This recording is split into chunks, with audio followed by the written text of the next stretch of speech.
there, welcome back to my kitchen. My name is Lynn and I'm going to show you another recipe for your slow cooker today. Today's recipe is a sausage casserole, a very straightforward recipe, very tasty, and another great one for this time of the year when it's getting cold outside. So as before, I'm going to turn on my slow cooker to get it warmed up. I'm going to do it on the high setting because it's just after lunch and I want this ready for 6 o'clock. So I'm going to put it on high and it should be ready in 3 to 4 hours. But if you're doing it in the morning and you want it ready for dinner, then put it on the low setting. This is on your little buttons there at the side. You should have low and high setting.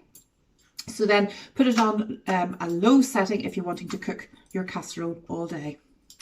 So for the ingredients for this sausage casserole, I've got 4 carrots, which I've chopped up really chunky. I'm going to put them all in there, straight into the cooker.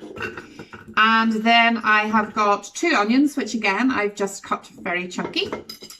So they just go straight into the slow cooker.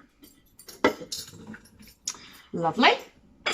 And then I have got a packet of 8 thick sausages, which I have cooked off in the oven, but you can do them in your frying pan, whichever is easiest for you. I find it's not as messy just to put them on a baking tray and cook them for about 20 minutes in a high oven. But whatever way you want to do it, either in a frying pan or in the oven, just fry them off until they're nice and golden brown. You can put them in not cooked, but I don't really like the look of sausages that haven't been sort of cooked off, you know, and the way the skin looks and everything. So I prefer to cook off my sausages for this recipe. So that's 8 sausages that I've cooked and I've just cut them into 3 and 4. So you've got chunks of sausage. I've then got a tin of chopped tomatoes, which I'm just going to pour straight in to the casserole dish. I'm going to put in a teaspoon of garlic puree, which you've got in your condiment set. I've got some salt and pepper.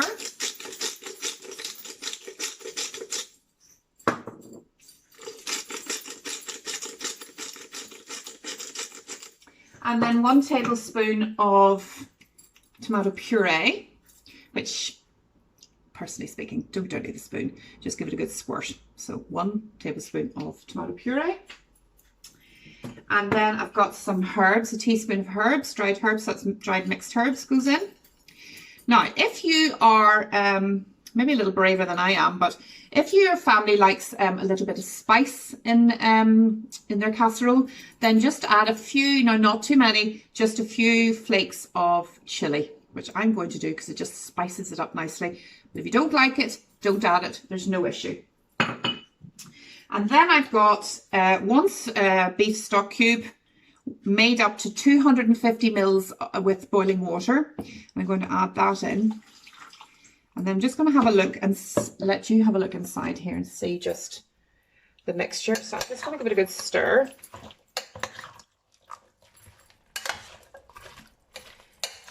And I think I need just a little bit more water in there because, as I said to you in the last recipe, you want enough just to cover the ingredients. So I'm just going to pop you down here and get some more hot water. So a good way of working it out really is a tin of tomatoes, and then quite often you would just add a tin of water. So let's see. Yeah. So if I'd actually just added a tin of water, that would have been enough. So it just depends on your cook pot, how big your cook pot is, how deep it is, as to how much water you need to put in. So we just want enough water to cover the ingredients. And I think that's probably pretty good. So I just want to make sure, give it a good stir so that tomato puree is mixed through, so the garlic is mixed through, because once the lid goes on, you're not going to go near this again until it's ready. So another wee peek at it before it goes in. Right, so you can see everything looks very raw and bright in colour. So we're going to put the lid on. This is such an easy recipe. Pop the lid on, and I'm going to leave this to cook for 4 hours, but it can cook for 8, hours if you need it to on the lower setting. Now, later on, I haven't put it in the recipe, but if you need to augment it or you fancy augmenting it, it just depends on your tastes. You can add a tin of baked beans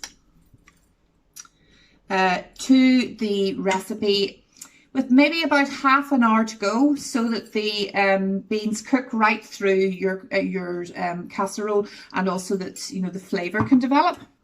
Another one which is good, but it depends on whether you like them or your family like them, is you can add chickpeas or butter beans. Any of those sort of beans and pulses are wonderful for bulking out to your recipe if you need to feed more people, or if you want that recipe to do 2 meals. Those same ingredients with a few extra tins of beans and pulses in there can make you have dinner for 2 goes, one this week maybe and one in the freezer for next week.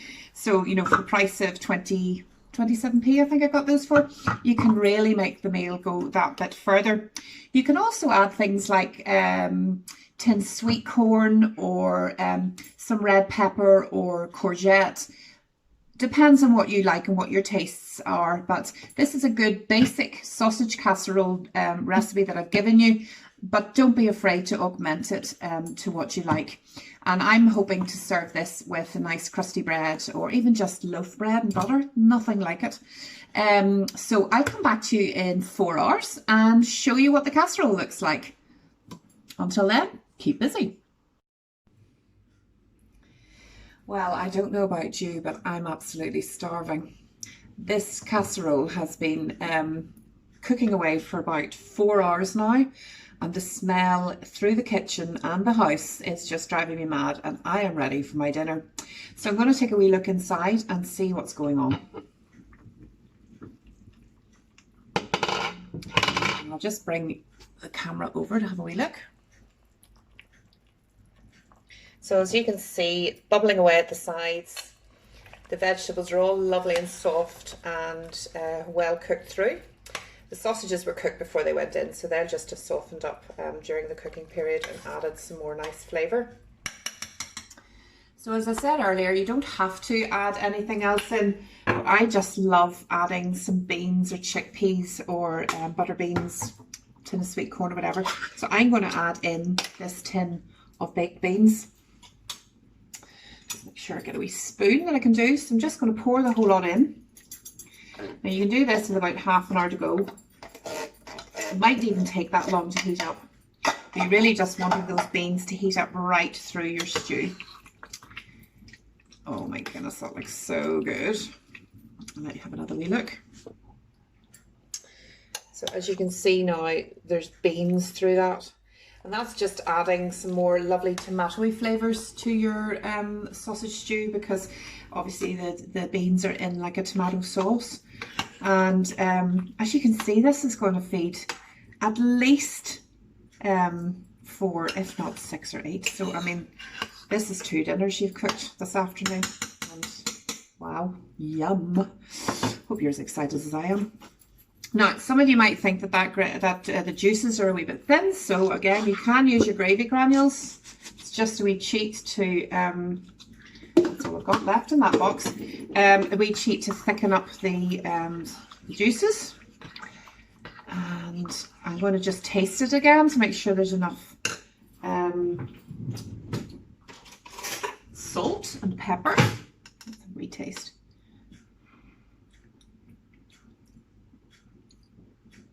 Oh, and a wee kick of chilli. Oh, that's lovely. Just needs a little salt. Again, I'm always careful with the salt because you can add it at the end if you need it. But when you're using stock cubes and things, sometimes there's enough salt. Sometimes there's enough salt just in your sausages and things. So always best just to add that at the end. Oh yeah. Okie dokie. So I've just got a nice big bowl. I've got a couple of slices of bread that I've buttered up. And a spoon. You know, I probably could do with a ladle for this. Let me go and get a ladle.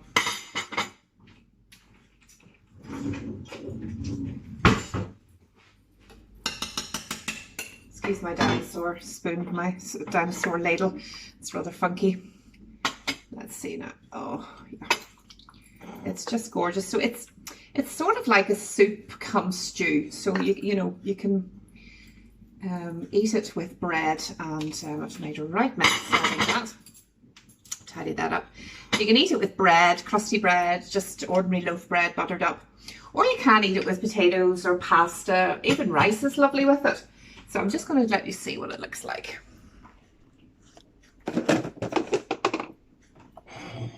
Where have we got it? There we are. Looks lovely, doesn't it? Looks really, really tasty. I cannot wait to have that for my dinner. Now I just want to show you a wee trick just before we finish off here with this recipe. So these are Chinese cartons that I've kept after the takeaway. And what I do with leftovers of my stews and casseroles is that I just put them into these. So I sort of kind of count in a couple of portions. So I would say maybe 3 to 4 ladles for 2 people. So you'll only really get portions enough for 2 into one of these cartons. I let that cool off, and then I put a lid on it, and I'll put a wee label on it saying what's inside. Nothing worse than having a whole lot of different things in your freezer and not knowing what they are. So I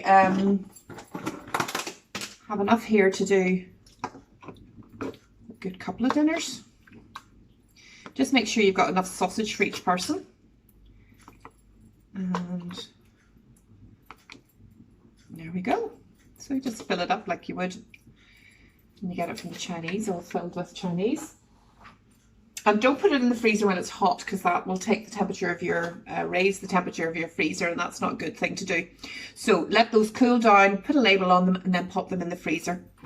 And as I say, this recipe really will do, well, that's 1, 2, 3, 4, 5 portions out of that, and I'd say there's another 2 still in my slow cooker. So you really have got, if you add in the beans and you add in a few extra wee bits and pieces, you've got 2 meals out of these one set of ingredients. So I hope you enjoy this recipe. I can't wait to have my dinner. I must say I'm absolutely ravenous, and I will come back to you very soon with another recipe for your slow cookers. So enjoy cooking in the meantime.